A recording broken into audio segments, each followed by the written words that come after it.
Well, welcome to this week's Wednesday Wellbeing Show. I'm Amanda Joy, and I'm absolutely delighted this evening to have a fantastic guest, the amazing, the wonderful, the inspiring Jote Prakash Singh.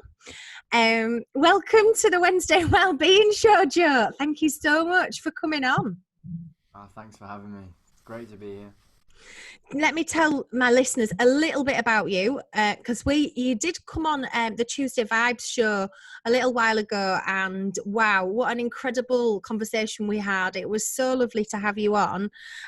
You shared a little bit with us then about how a lot of your life you've spent craving high states, ecstatic states, and from being quite young you've always been into these sort of high octane, high adrenaline, extreme sports, skateboarding, dancing, and other kind of really physical activities, and obviously those kind of high states were things that you were drawn to quite a lot, and that led to looking at using substances to find those higher states as well, and that led to some really difficult mental well-being challenges, and a time where you really felt you were having quite a strong response to that behavior, and that led to a time of awakening and change and transformation. It was dramatic transformation, and you had the opportunity to become a Kundalini Yoga teacher, and now you're also working with addiction, and you're a men's work facilitator too. What an incredible wealth of knowledge and experience you bring to the table. Tell us a little bit about that journey. What happened to you? What was your experience like? Cool. So I was just actually in my second year of college, and I was 17 years old at the time. I've always been quite interested in all things spiritual. I suppose I had an inclination to the yoga and meditation road because my mum has been a Kundalini Yoga teacher for 11 years now, and so we grew up around it. I was also home educated, so I had a very different lifestyle to a lot of my friends from when I went back to school in the later years. Very different lifestyle, very different way of thinking. Always had this ability to kind of think outside the box.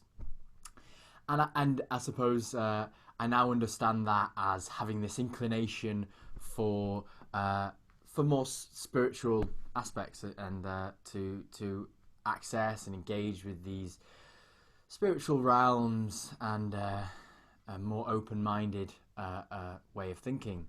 Mm. So yeah, we'd always been around the yoga and chanting. I would kind of not be able to sleep on a morning, and I'd wake up and my mum would be downstairs doing her chanting. So I'd come and lie on the sofa and just it's like having this vibration around you at all times. Just sort of Incredible. It goes in on some level, It's Absolutely. like it's almost gearing you up. You see kids when they have conscious parents from the start, and they're almost being gently guided and geared up to have an inclination for awareness. It's like photosynthesis. It is, yeah, exactly. Bathing in that lovely light that your mum was pouring out, and that must just fed you and nurtured you in a kind of subconscious way. What an incredible childhood. But you went through your own challenges. Yeah, for sure. So like I said, I was in college, and I like probably most kids around about this age, becoming a teenager. My other brothers were the same, and two of my brothers are still in that kind of ballpark where they're like, they don't want anything really to do with the yoga stuff. That is like mum's thing. I'm gonna kind of take a wide berth from that and go in the opposite direction.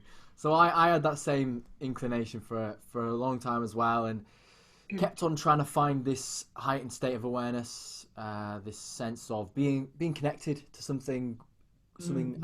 I might call it a higher power. Some might call it God, the universal flow, whatever you might say, the source, the divine energy, and this kind of urge that most of us have, and which is basically the root of most addictions, is this lack of connection to that kind of, to our sense of belonging in the world.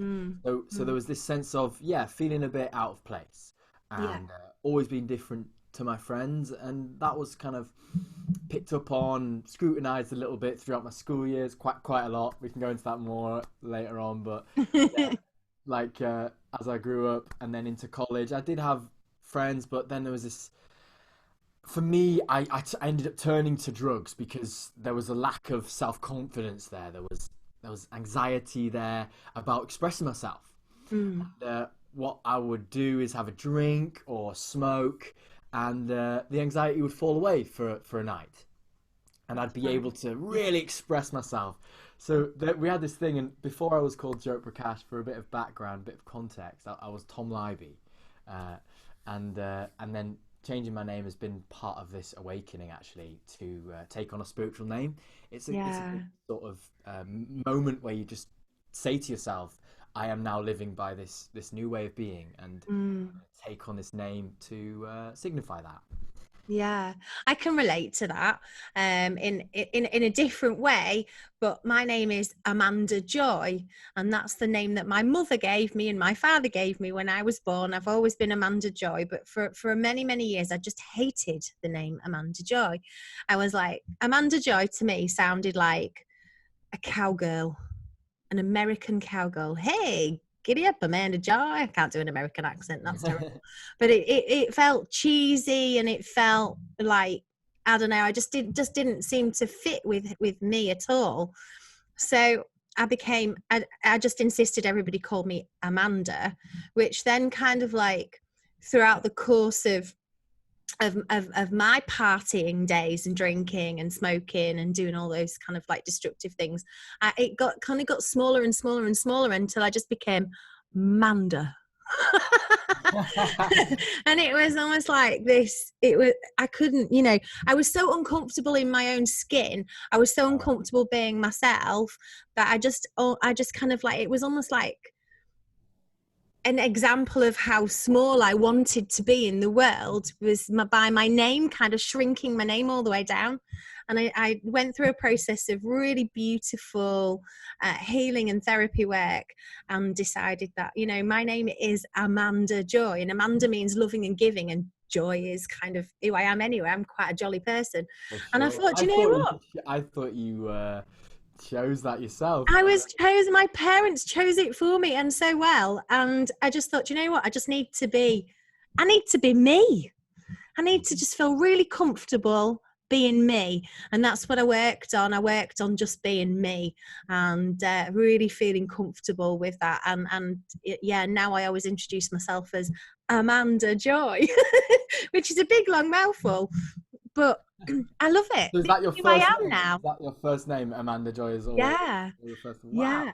So now I'm just Amanda Joy everywhere. But I know what you mean by that, sort of by adapting or taking on my full name as my parents had given it to me, as they'd done such a lovely job of choosing my name. I kind of grew into that as well, with more joyfulness, with more connection, and decided that I was going to continue to live this spiritual lifestyle, go down this spiritual path. So there's something about a name, isn't there, that is just, it's really symbolic of transition and a change of direction for your life. So I love that story of how you used to be. Your identity, isn't it? It is. Many times every day, and it's the first thing people kind of hear from your mouth is your name, isn't it? And that's right. Name has a specific vibration. So I suppose I have a bit of an opposite thing there, where I was like, I sort of like, my parents chose the name Tom just probably because it was the first name they found in the baby book's names thing, and like, so then when I sort of I actually had the spiritual name for the last 11 years. I've known about it because my mum got her name you send off for it. So as part of the Kundalini Yoga Training program. training program, there's an option to request a spiritual name, and you send off for it. You say a little bit about yourself, you know, date of birth, what you like to do, that kind of thing. Someone sits there and meditates and kind of brings in, channels in your name that's meant to be right for you. And so yeah, I've known about it for 11 years, and only when I did my own training, the Kundalini Yoga training, was when I started to take that on. It was like there was a person there waiting for me, you know, there was Jote Prakash there, like a skin almost, just like sort of put on. Had to step in there, wiggle your fingers around, get that bodysuit on.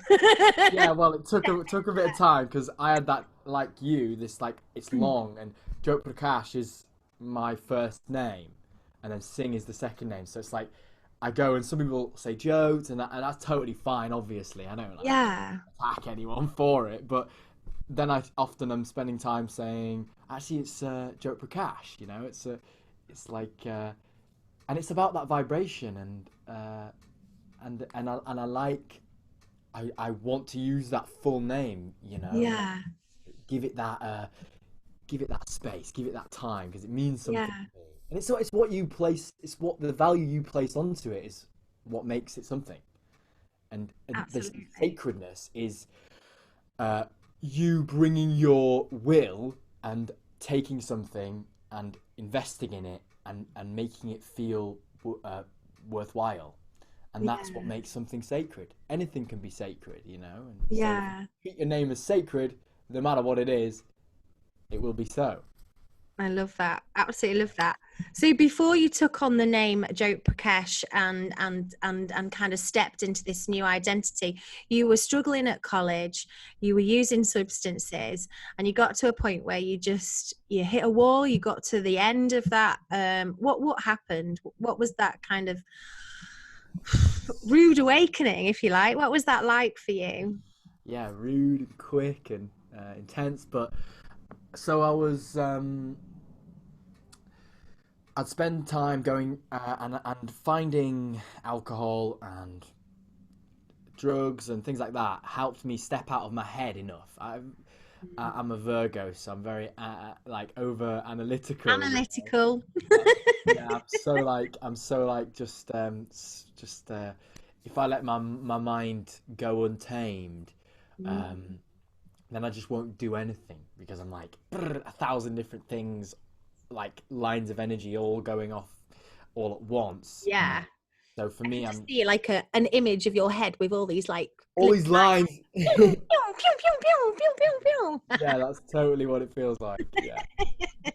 Pew, pew, pew. So, yeah, and it kind of like helped to numb me out and release some of that anxiety, bring me into my body, and sort of calm my mind for the brief period where I was intoxicated. But I would like feel really creative and confident. And confidence was something I struggled with so much. So having that like substance that immediately made me feel confident, of course I went for it, you know, and like every time, absolutely obvious, and I never wanted to correlate some of the negative things in my life. This is where we fall apart with addiction, is this like we just stop correlating this negative thing that happened the next day, like a hangover and things like that. We don't properly like correlate it to the drinking the night before. It's like something in our mind just maybe cuts off halfway through the night, and it's like, oh, I feel really bad today, I don't know why, and you know, but I'm digressing. No, but that's it. You're in this state of pain, really. That lack of confidence is so painful. You take a magic potion, whatever that magic potion is, and all of a sudden you've got bags of confidence. You know, the next day you wake up feeling rubbish. Well, that's people have hair of a dog, don't they? I'll just have another one. I'll have another drink, and then you end up that'll help it. stuck in that cycle of you know, oh, I'll have a drink, I'll have a smoke, I'll I'll use this, I'll do that. Feel a bit rough today, I'll reach for this, I'll have that. And it just ends up being a real cocktail that just disconnects you even more from yourself. So when you're without that medical intervention, when you're without that pain relieving medicine, whatever that is that you're reaching for, you know, that's when you feel really terrible and really lack confidence, because you're not growing, you're not moving on, you're not dealing with the confidence issue. You're kind of stuck in that moment. You're stuck in the moment and just adding pain relieving substances and not really growing, not really developing. And when the pain relieving substance subside, you're still stuck in that place of sadness and loss and difficulty. The quick fix is just like a band-aid on a gaping wound, isn't it? Absolutely, massively gaping wound. And then you end up where the substances start working. You know, they stop bringing you joy, they stop bringing you happiness. They take your money, they cause you to ruin relationships with yourself, with your friends, with your family. It starts off, I always used to say, it starts off as fun, and then it's fun and problems, and then it's fun and more problems, and then it ends up just being problems. And you know, by the time it's got to the point where it's all just problems, you know, underneath all of those problems, you're still a broken person. You're still a person who's really suffering from you know, being in their own skin, struggling to live within their own bodies, to be within their bodies, and just struggling to live, because you're in so much pain, emotional pain. So you got to that point. So then I would kind of dance more freely and express myself. They had this thing, and my friends called it the Libby show. And basically about halfway through the night, generally, I would stand up, so we'd be smoking or whatever and drinking.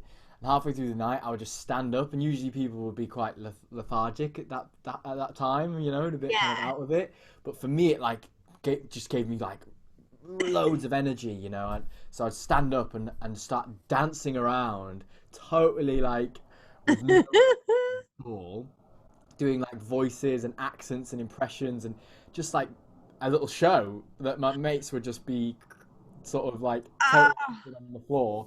I'd have loved to have been a fly on the wall. Yeah, well, we got videos, but I don't know about sharing them. Yeah, maybe one day they'll come out, you know. Yeah, so it energized you and gave you that confidence to be like the joker, the entertainer, the person who is going to just bring such laughter to those evenings with your friends. Which I just loved, and I'll never forget. One of my friends said to me once, he says, "You could be the next Noel Fielding," you know, and like, I just like, I loved it, and it's not that I was when I was in that place, I wasn't thinking about being the center of attention or kind of.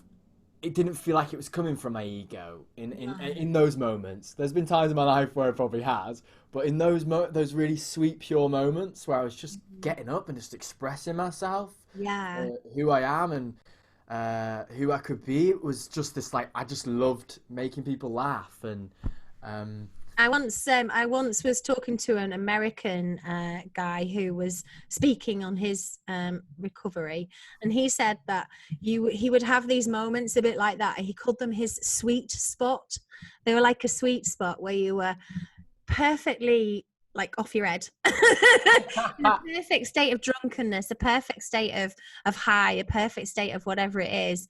Everybody was having a lovely time. You're laughing, you're sharing, you're having these really wonderful, beautiful moments. And he called that his sweet spot, and that's really what he was craving for all the time. He just wanted to always be in that sweet spot permanently. And what he realized was very quickly, once he kind of became drug and alcohol free, was that sweet spot wasn't a real sweet spot. it wasn't a genuine sweet spot. The sweet spots that he has in his life now, when he sees his grandkids playing, and he can just watch from a distance and just absolutely love watching his grandkids playing, or when his wife gives him a hug and tells him that, you know, she loves him even though he's done all the things that he's done. Those are the moments now which he calls his sweet spots, and those are sort of deep and genuine, and kind of have a sense of wholeness around them. And joy is real joy, and happiness is real happiness. And of course, because life is how life is, sadness is also really sad, and loss is incredibly tough too. But I love how he spoke about, he was constantly searching for that sweet spot, which he had achieved using drugs, using alcohol, using different medications, using different substances.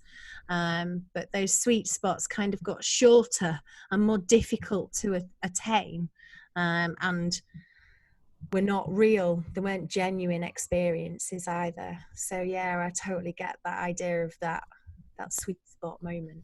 Yeah, it's not sustainable though. Like you say, it's just it's fleeting, and it slowly trickles into less and less and less and less until eventually you just, what we would call monging out, you know, just laying there.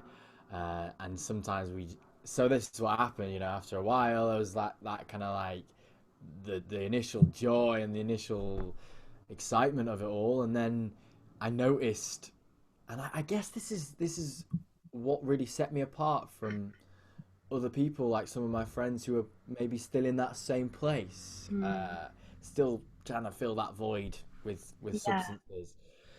And I had this, perhaps it's, you know, what we said before about having that slightly heightened state of awareness, just and the yoga around me, and that kind of, you might, I like to see it as a little, like a protective shield, a divine shield, you know. Yeah.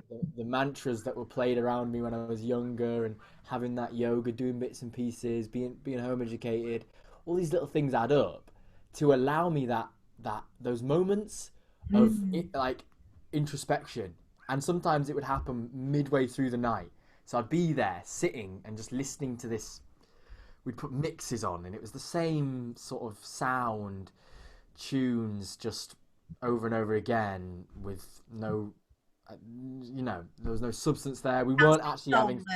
Yeah, it was numbing, and like you say, yeah, exactly. And I just had these moments where I'd be like kind of like out of my body, almost looking down, seeing us all there, just eating chalk ices and chicken sandwiches and stuff, as you do. And thinking to myself, like, is this really what I want my life to be? And I was really blessed to have those moments of awareness in the like thick a of it. snapshot of clarity right in the middle of the chaos. Yeah.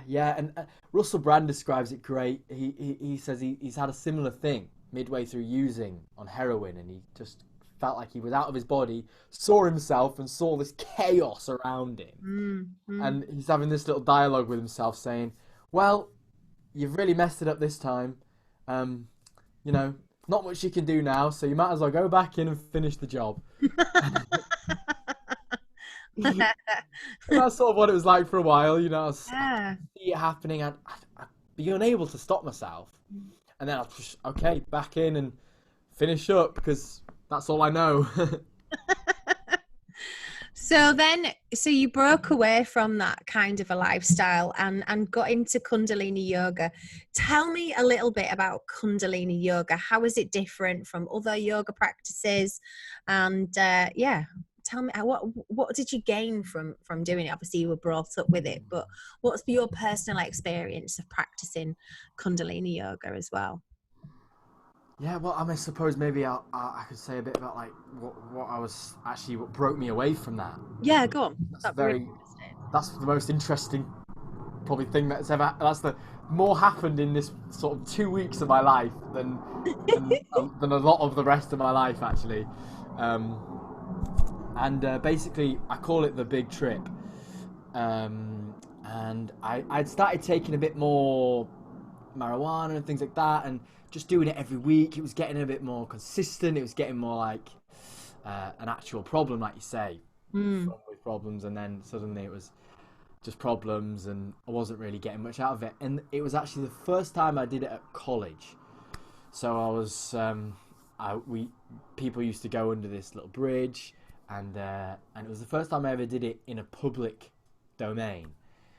So I just literally had a couple of drags of a joint, and then I was walking back into college, and I'll never forget this moment for as long as I live, because all of a sudden, it's a classic kind of spiritual awakening story, really. The world just seemed to open up. Like, my ears just kind of were picking up sounds and vibrations that I'd never experienced before. I could hear people talking to themselves from across the road at a bus stop. I could see colours brighter. Suddenly, I was aware of everything going on, and I had this incessant thought that just kept coming back to me, which was, look at all these grey people. Why do we have to live this way? Why do we have to live in this humdrum way? And this was like just really loud voice in my head, as I was really seeing as well as all these just like grey people just trudging along into college and getting through the day, but with no zest for life. And I remember thinking to myself, I'm going to change this. You know, I had this big surge of energy, just unbelievable, like nothing I'd ever experienced before. And so I'm walking back into college, and what followed was what I call the big trip. And I just had this sense of, you know, we were talking about the confidence that I would get through drugs and alcohol, and I started to feel this complete confidence. Like all my fears, all my anxieties just dropped away. I was like, I'm only going to be on this earth for the next 80 years or so. I'm going to make the most of it right now and do everything that I wanted to do. So I would do things such as take my guitar into college and play songs and sing in the restaurant, in the atrium, just for everyone. And it was bizarre and it was mental. Everyone around me I had two different types of people, really. Half of the people were like, what the hell is going on? What is this guy doing? And the other half of people were like, yeah, this is amazing. You know, this guy's just come in and brought his guitar and let's sing along. And so people kept coming up to me and they're like, wow, I'm loving the energy you're bringing. And like, it's amazing the way, you know, you're just like, everyone in the room is suddenly just singing and dancing. And it's like, I can't believe it. And this was in college. Random people were coming up to me, and because I was just playing my music, and there was one funny moment where I was playing the guitar outside and singing about people as they walked past. Like, that guy's off to like ad-libbing, like making it up. Improvising little tunes, and I made loads of friends. I was talking to people. It was this incredible kind of energy of community that just was emanating from me when I was in that space, you know. It's like people just came together. But it was like frantic. There was no containment to that energy. It was completely ungrounded. And I was like talking to people. I just would not let them have a word in edgeways. So I was just like, because I suddenly was like just channeling in information and knowledge from source. It was like limitless. If you've seen that thing where he pops the pill and suddenly every video he's ever watched in his life, he remembers, and his brain is activated and it's working at 80% instead of the usual 20% of its capacity. It felt like that, because I'd be like explaining the how light bulbs worked to a friend on the bus, and that was a funny moment, because she was like so not interested. Really excited about it. Oh my god, let me tell you all about this light bulb. You don't understand. It's like harnessing the energy of the sun, and it's like, and she was like, "Can you just shut up about light bulbs?" Yeah, trying to enjoy the bus ride That's home. actually a light bulb moment. Yeah, a literal light bulb moment. So Yeah, you were having this kind of, I don't know, like a spiritual download of information, but you were also very ungrounded. The energy was very chaotic. I guess you were enjoying the high as well of that chaotic energy, because that must have absolutely. felt quite incredible. But it sounds like what in Western medical terms we might call a psychosis. For sure, and that's what people would come to me. So, like my parents and my family were very concerned about me in that time. I Yeah. wasn't having any of it. I was like ecstatic. I was buzzing. I was sure that I'm doing the right thing here. This is just how could any energy like this be wrong? This is just I've Felt so never felt good. so amazing. Yeah. I wasn't eating much. I didn't need like I didn't really sleep for a week. Oh my goodness. I Yeah. literally couldn't sleep. I lay down in bed, and suddenly I'd have this rush of complete energy, and Mm. I'd be wide awake, just wanting to be creative. So I'd run downstairs, get a fire going, and just draw and just do mad stuff. But I had a real passion and obsession with these little lights in this time. I had these little lights that you put on your fingers. They were red, green, and blue. And Okay. if you got in a real dark space, you could waft them around, and they'd create these light trails in the air. And I just thought this was the most incredible thing ever. These like light trails in the air that I could move around with my fingers. So I try and find the darkest places possible in the house. And one time I remember climbing into my dad's cupboard with the vacuum and playing with the light things in there. Give people a little like sort of context of just how like crazy that time was. I was doing I this can stuff. just see you in a cupboard doing like looking at your fingers. Yeah. Yeah, yeah. Oh, So oh my goodness. no one could tell me otherwise. That I was totally sure that it was the right thing Mm, um, yeah, to do. And then what goes up must come down. So I that's spent right. about a week and a half in that place of ecstasy, like buzzing all the time, not Mm, sleeping, not eating, really confident, creating things that I didn't believe possible, climbing yeah, trees, talking to everyone, talking to people like my granddad, who I'd never really properly spoken to before. There was a mm, funny moment where I just invited him to come play snooker. And me and my granddad never really hung out ever before that time, but because I didn't have that um, like fear or anxiety, I just connected with people, and so what would happen is we'd get to this.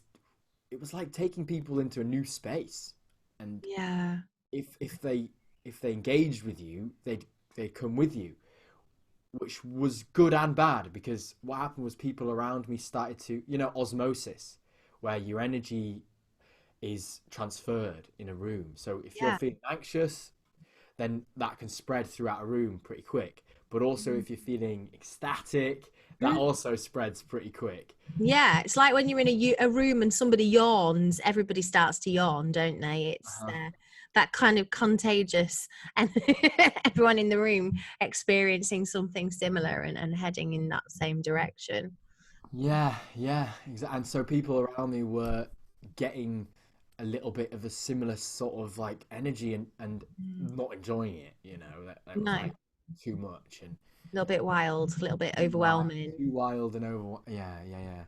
So I'm having conversations with my granddad and chatting about his work and stuff like that and snooker and bizarre things and So this massive high, and then, like you said, what goes up must come down. And then, did you hit quite a low ebb as well? Then, yeah, and it all happened in a very classic way. Just paranoia started to set in, and the lack of sleep just meant that my nervous system was sure, just, yeah, in overdrive, completely working overtime, and it's totally unsustainable. I just burnt out. Yeah, so then people started getting more and more worried about me.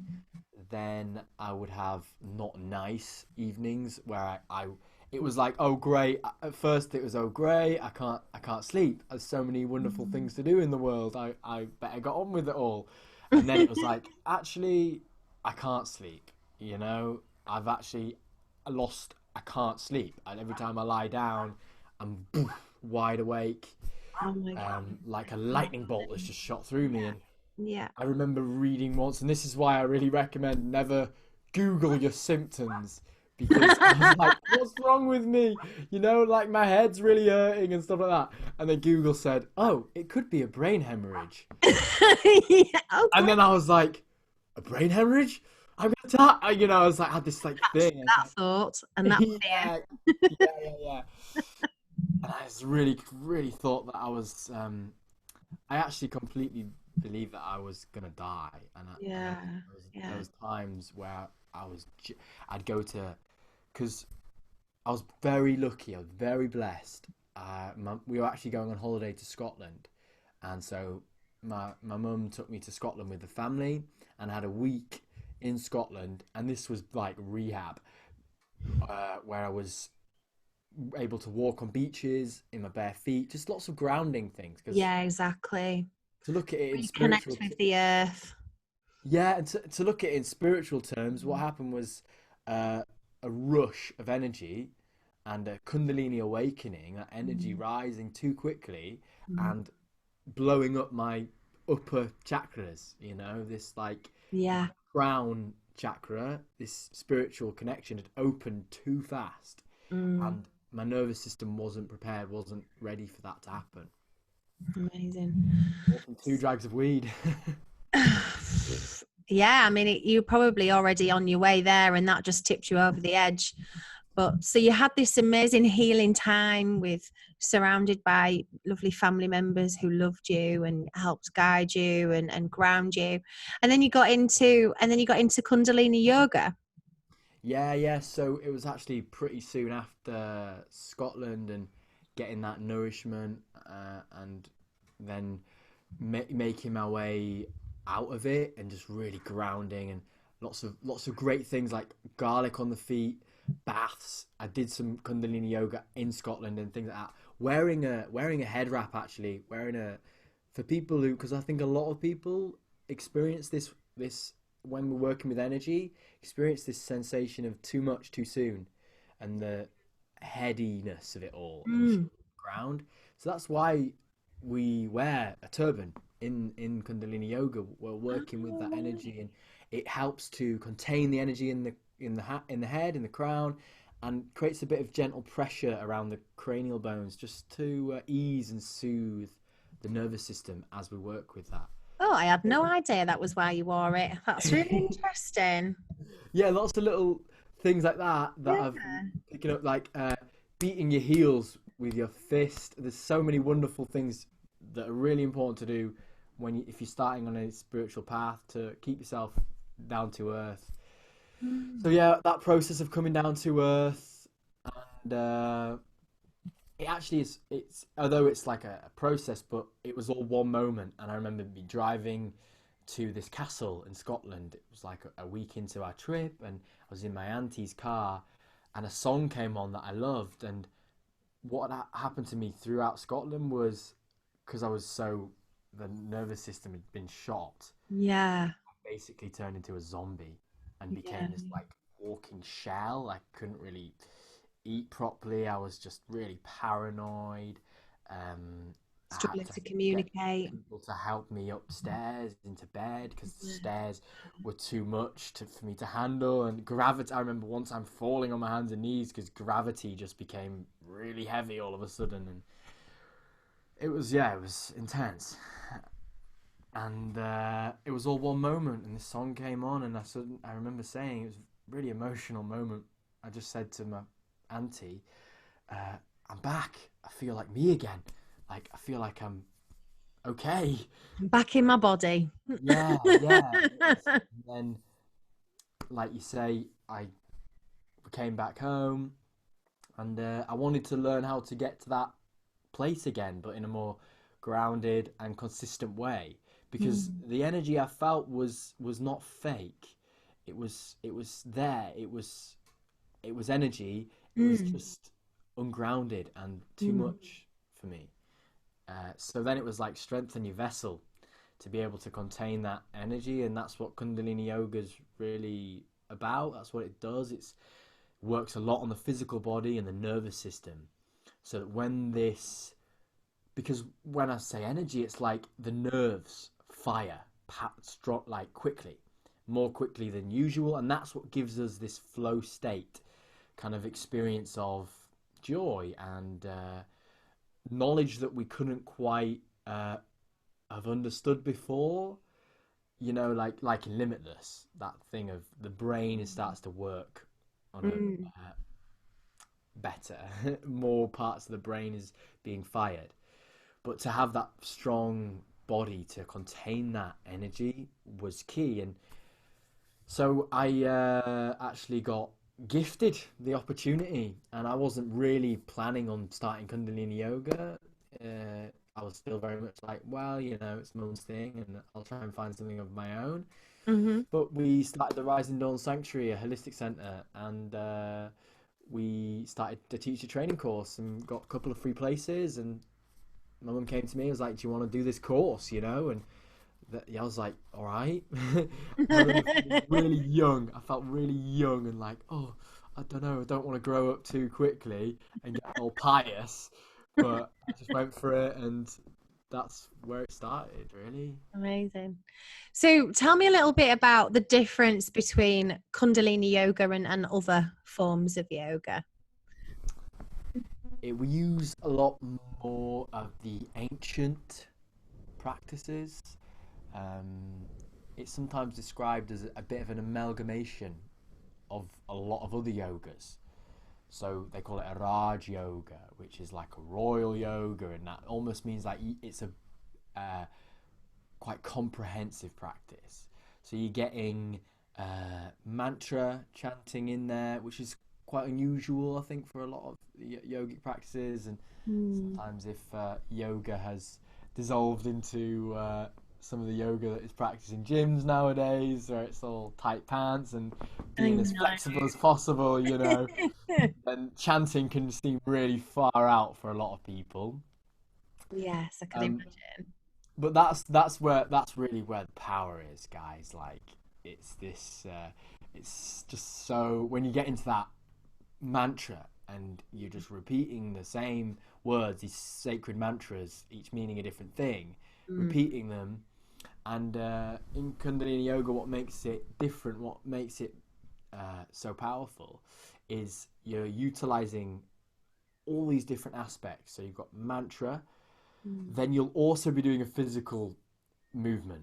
So you've got the kind of like brain in check with the mantra, physical body in check with the movement, and then you're also like thinking about your breath, and you might have your eyes focused at a certain point. All these different things all coming together at once, which help to shut off our overactive mind and drops you into... So the physical activity is a way of strengthening the vessel and keeping that vessel fluid and moving and healthy.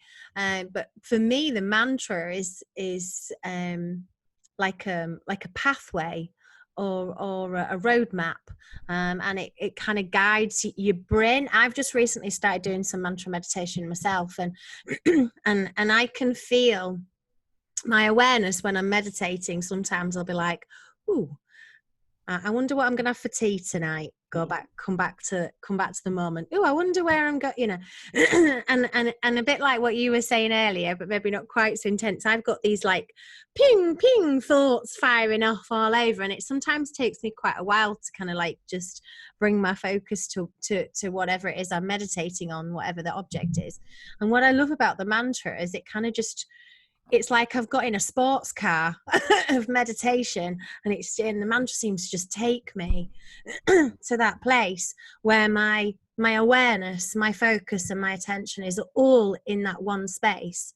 And I love the idea of combining that with physical movement as well, like with a dance, or with gentle, gentle. Yeah, simple. It's often simple movements done for long periods of time.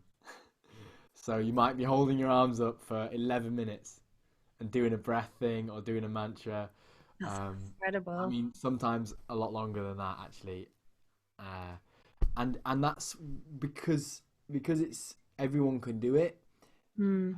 and it's working with energy more than perfect posture. So Yes. perfect posture helps to raise that energy, but you can sit in a chair and visualize the posture and do the mantras and do what you can do with the movements, and you'll still feel it. You'll still feel it, you know. It's a real individual kind of personalized form of exercise, isn't it? It's like your own. You might be doing the same exercise as other people, but everyone's kind of got their own version of it, their own physical ability of it, their own imagination process going on with it, their own spiritual growth. Well, everyone's all in different places, even though there's a bit of unity in terms of what you're all doing together. It does feel very personal. Yeah, I love that way of describing it. And then there's these beautiful moments like that you happen like group flow, where all of a sudden everyone's doing their own thing, kind of, you know, Yeah. all over the place, and then suddenly it just seems to be like people come into rhythm together, and that's when you're like, you can be in a class and you feel like you're just all in this big, you know, like big rowing boat, You're and all you're all just connected. rowing your way to this heightened state of awareness, you know, all together perfectly in time. And Beautiful. the group energy is really where it's at, you know. It's Yeah. powerful doing it on your own, but when you're in a group, it's just like 10 times that. Like when you talk about Kundalini yoga, your passion for it just kind of like flows out of you. It's just so lovely to speak to you about it. Why do you think that Kundalini yoga is particularly beneficial for people who have been struggling with? I'm going to use the label addiction, but I'm a bit funny with labels. I'm not always keen on a label. And but for the sake of the understanding, an addiction for me is something that you do again and again and again, even though you know it hurts you in some way, shape or form, or it hurts the people around you in some way, shape or form. So if you're doing something in your life repeatedly that's bad for you, it's an addiction. If you're doing something repeatedly in your life that's harming other people in your life, that's an addiction. So I think we've all got lots of addictions, haven't we? But what I really believe that is quite often it's either faulty programming, because we've had some tough experiences that have changed our perceptions and formed perhaps an unrealistic view of the world. We've all got our own personal views of the world, but it's perhaps affecting those negative experiences, maybe affecting how you're interacting with the world, or it's simply emotional pain, discomfort, and you're reaching for something because it gives you comfort, it gives you a sense of wholeness. And I got a bit lost in my thought process there, but that happens occasionally. But why do you believe that Kundalini yoga is really, really good for dealing with that pain, with that discontentment, with that frustration that we often feel, or with addictions? Why is Kundalini yoga so good? Because I know that Russell Brand's a big Kundalini yoga fan as well. So He is, yeah, he is, yeah. And if you needed any more inspiration to try Kundalini Yoga, just there's a quote from Russell Brand. He says, "If Hatha is a mild weed high, Ashtanga is like an amphetamine, but Kundalini Yoga is the crack cocaine of yoga. It'll blow your socks off." it gives you access to the pharmacy of your mind, and you can Yeah, have those heightened experiences the endorphins and naturally. the nice stuff rushing around. Yeah, yeah, yeah, for sure, for sure. So why is Kundalini yoga Yeah. so effective? Well, when you're in an addictive cycle, your brain's been wired in that way to continue that same cycle. And what we do with Kundalini Yoga is a lot of cyclia, like cycle, Goes in a cycle. going in a cycle of whatever we're doing. So a mantra is like, you can look at it like these wheels, and in your brain you've got these synaptic connections that have created this circuit, this wheel of negativity, essentially a negative pattern that's just not serving you, and Like a loop that you're stuck on, continually just causing you problems. And through something like Kundalini Yoga, it works very powerfully to bring in a new wheel, a new kind of circuit in the brain, through the mantras, through the movements. A lot of the exercises help to clear trauma in the body, like somatically release trauma in the cells. So we're like shaking, and we're doing whatever it might be. There's thousands and thousands of different meditations and kriyas, which is intentional action, which means it's basically a set is a kriya.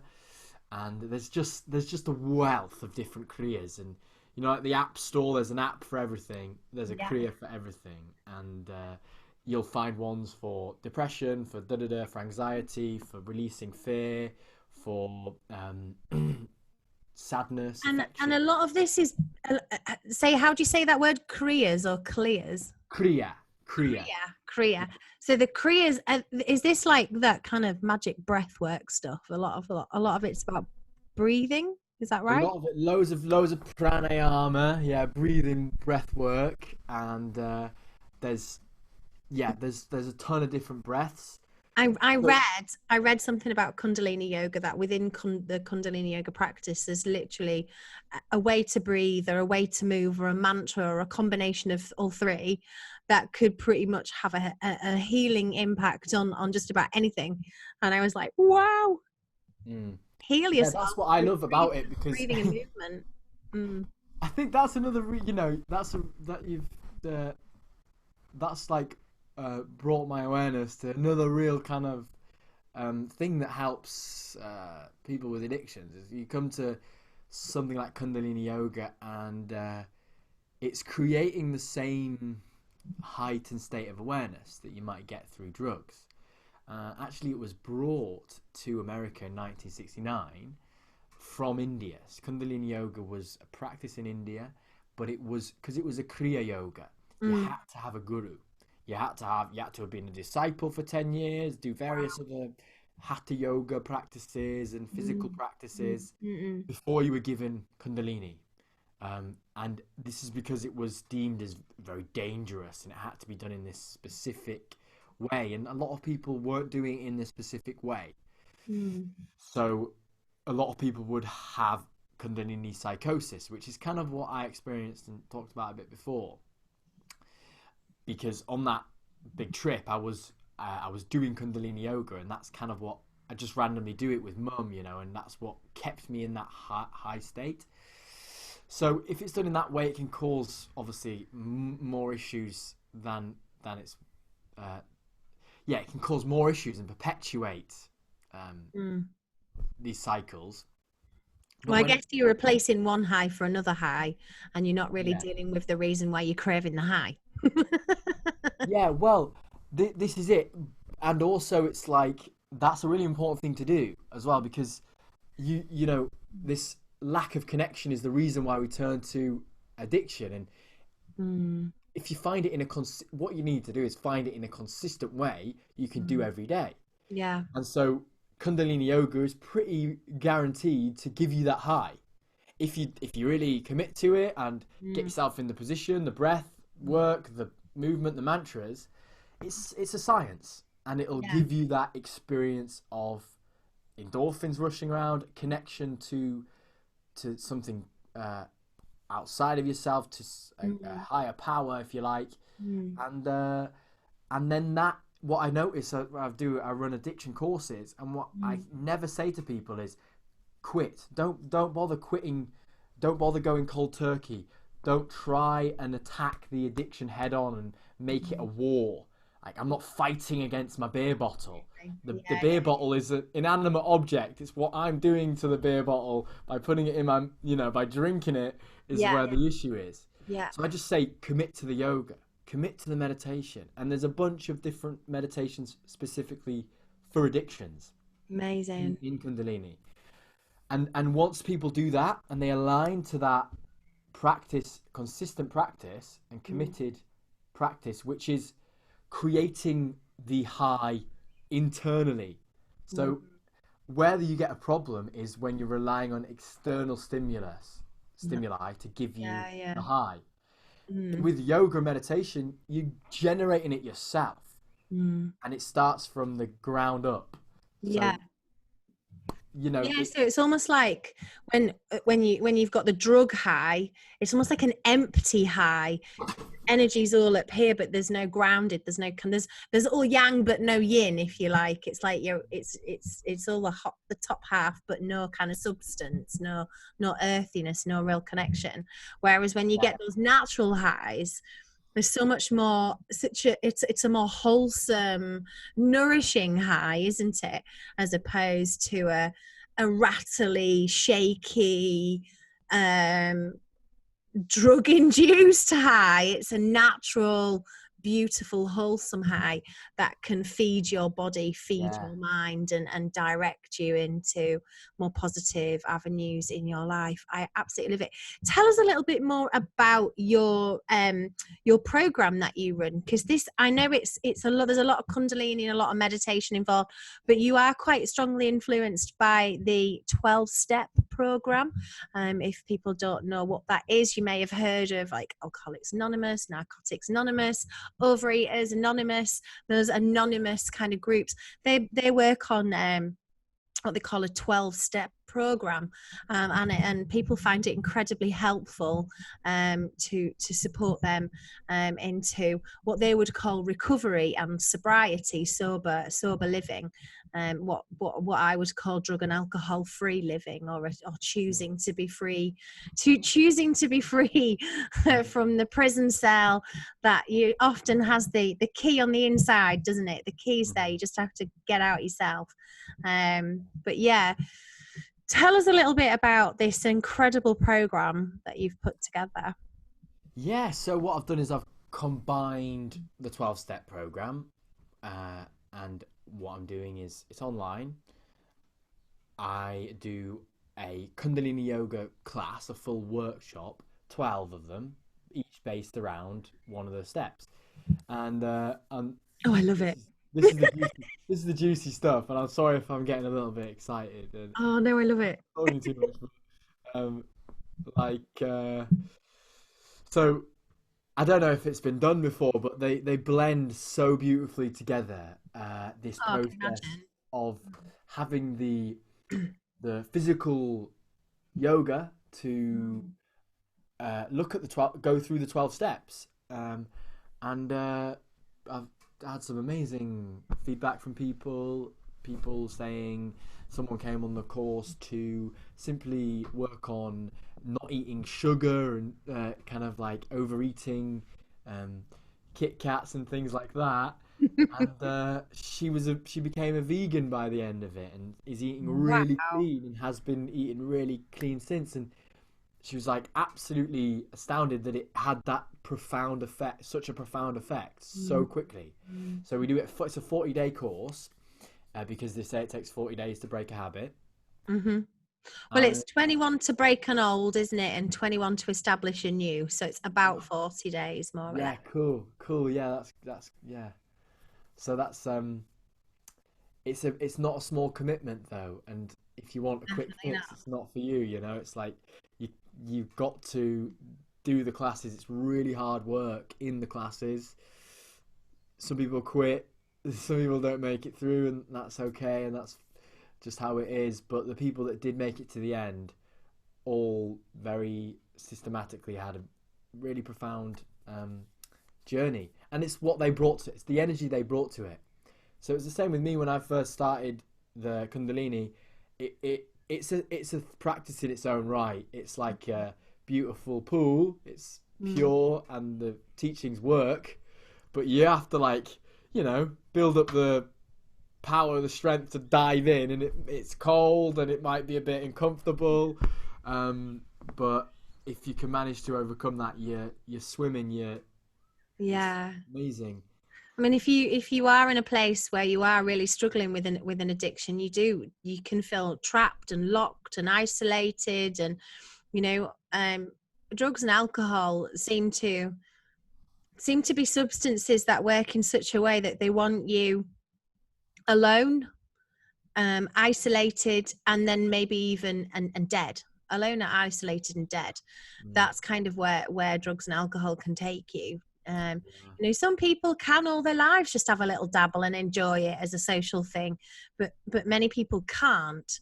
And for those people who struggle and do get out of control, it can very, very, it's like insipid, isn't it? It kind of very cleverly, cunningly kind of creeps into every single dimension of your life, your romantic relationships, your friendships, your family life, your financial well-being, your physical health, your mental health.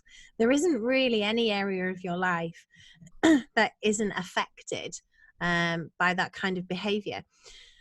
One of the steps is kind of like, obviously the first step is having some acceptance of how this substance that perhaps you're using, whether it be sugar or whether it's alcohol or drugs or whatever it is, has kind of had that really incredible impact, and it's crept into your life.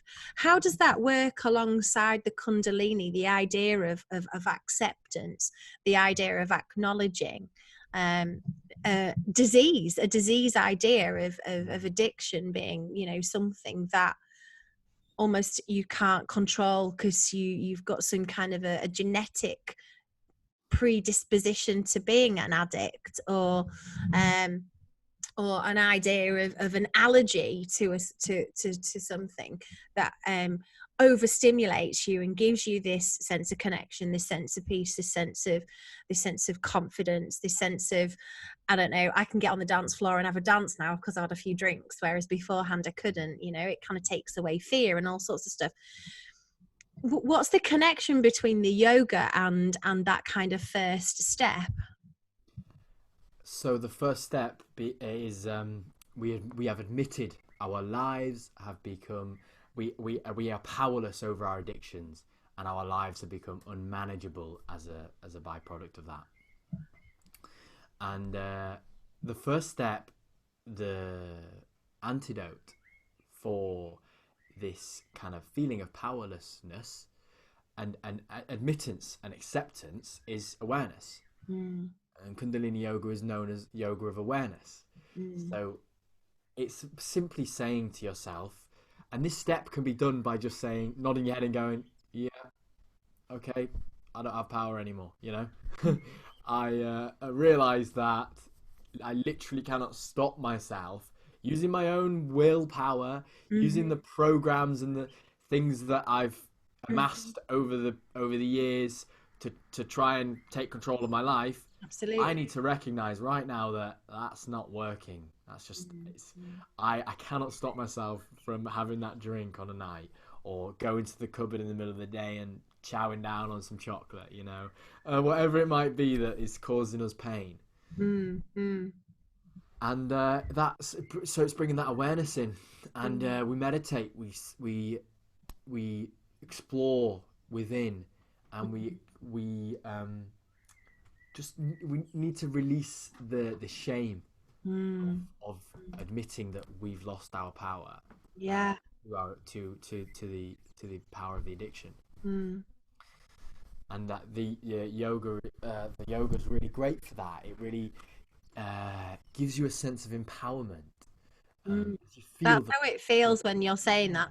Although you're talking about a powerless scenario where you are now out of control, and this substance, whatever it is drawing you in all of the time, and you can't seem to go very, a day without it, or a week without it, that kind of powerlessness, that kind of that acceptance, the acceptance of that reality, and that information, that awareness, that new awareness that you now have. I think once you have that awareness, and once you have that information, once you have that knowledge and that understanding, that's the foundation for healing, isn't it? Okay, this is where I am. This is where I am today. This is who I am today. And this is what's going on within me. And this is the reality. And I think when you go, ooh, and you step right into that I am space, and you declare that this is who you are, and you connect with that powerlessness feeling, it kind of flips. It's like a yin and a yang moment almost. It all comes together where you kind of go, all right, now I've accepted that I'm powerless, I can take my power back. So funny that. I can be empowered by this, because I can meet this with this new information that I now have. Like, you've had your download of the new information. I can now use that. I can now install an app which is going to help my mind. I can now install an app which is going to help my body. I'm now going to install these new ways to live that are going to help me to not have that constant desire, that constant pull, that constant emotional pain space. So I just think that the combination of that beautiful healing 12-step program, with the yoga and the meditation and the tools and the skills that you bring, it is it's beautiful work, absolutely beautiful work, and I can just see it's so effective. And you run these courses online. Yeah, and it's the community as well, it's the connection, building the connections, and connection with yourself and a connection with others. Yeah, and we have a group. We do it as a group. We have sharing circles, and that's where it's at. That's what it's about. How do people find out more if they want to attend your course? You can go to the Rising Dawn Sanctuary Facebook page, and that's about it really at the moment. Okay, so you can just find you on Facebook at the Rising Dawn. Yeah, the Rising Dawn Sanctuary. That's where I post most of everything up. So, and what a gorgeous community the Rising Dawn Sanctuary is. I came to the festival that you had last year. Your beautiful family. It felt like a family festival. Everybody had such gorgeous connections, and it was one of my favourite parts of last summer. I hope that you're going to stay there and do some more of those. I know there was some questions about that the last time I spoke to you. But I'm keeping my fingers crossed, and I'm hoping that even if it's not there, we can still come back together as a community, because it's such a beautiful community that you've created with your mum and your family. Just incredible the work that you do. And you also run from their men's workshops. So this is really interesting, because men kind of get left out a little bit. There's a lot of women's empowerment going on. Women are supporting each other, raising each other up. And the guys are all a bit like, okay. And, male suicide rates are at the peak. Men's mental well-being is something that we're really aware of, is really lacking. So you also provide a lot of support for men. Tell us a little bit about the work that you do, the workshops that you do with men. Cool. I've been running these men's retreats for 3 years now. I started doing them when I finished midway through my Kundalini Yoga training, actually. And it started off really as just mates getting together, and then the idea was that we build a project. We do a project at the centre, because I wanted to have a focal point of each weekend, and recognizing that guys generally don't want to sit down with a cup of tea and talk about their feelings, but perhaps as much as and I may be stereotyping here. Well, yes, but it's a stereotype that I'm sure a lot resonates with a lot of people. Yeah, from my personal experience. So we wanted to get this kind of real feeling of teamwork, And so we would do a project, a real physically challenging thing, like building. First thing we did was build a tree house. And then we've built like Den in the Woods. We built a sweat lodge. We built wooden chairs. We built these like brick stoves, and that like that became the focal point of the weekend. Now I'm actually moving a bit away from doing the projects because I felt like there was so much to explore with the guys on that like more in workshops. So doing workshops and having now's the time to sit with a cup of tea and have a chat. Exactly, and again we do the workshops first, and it's usually kind of physically stimulating thing, and then it'll be like a sharing circle. And the premise of this men's work is working with our traumas and our patterns, our addictions, and bringing them into the space and sharing them, talking about them, opening up, being vulnerable about what we're struggling with and any fears, any anxieties that we have, bringing them into the space, getting advice, getting support, getting guidance from the men in the group, and creating that sense of brotherhood and creating a rites of passage for men, like so I get various different ages. And one of the camps I had a 16-year-old guy and a 56-year-old, this like beautiful age range. And it's the older guys offering the wisdom to the younger guys, and the younger guys bringing that fresh energy for the older guys. And this creating this rite of passage, because it's a classic thing in tribal culture that the older men in the tribe would take the younger men out when they get to sort of the teenage years, and they'd take them out for a week into the forest, and they might be hunting, or they might be doing something really physically challenging and strenuous. And they would go there with the intention of, we're going to find you're going on this thing to find your purpose and find your place. I love that. It's like I'm going as a boy and coming back as a man. And where do we get that? It's like school, then college, we don't have then university. rites of passage in this country, do we? I remember my brothers on their 18th birthday going out for a beer with my dad. That's kind of the rite of passage. That is it, and that to me is just doesn't quite cut it. That's all we've got, really, isn't it, culturally, in terms of rites of passage? And I'm not sure that kind of a rite of passage really does put young men on that right path. It doesn't really connect them with the idea of living. To me, it gives the absolute opposite wrong impression. Of like the way to be in society is like drinking with the men, and now and go get into a proper job and have a proper career, and it's not like opening the what we do is we do like vision questing. You go out and you put yourself in stillness, and you allow your purpose to come through. You're not trying to find it. You're not. So people might tell us when we're young, what are you going to do when you're older? What are you going to do when you're older? And you have to figure it out and rationally analyze it, write it down in school. I want to be a doctor, or I want to be a lawyer, and all this stuff. And then you go through the steps, college, and then I'm university, and then I'm doing this.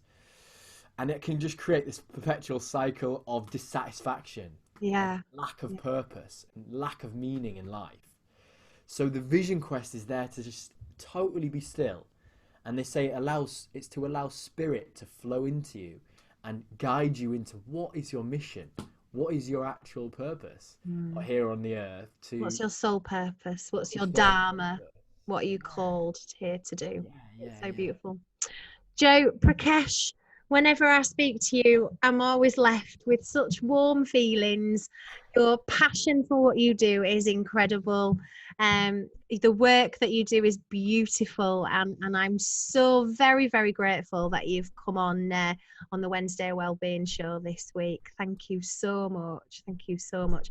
And to those who are watching or listening, thank you, and I wish you an absolutely amazing and wonderful week of well-being.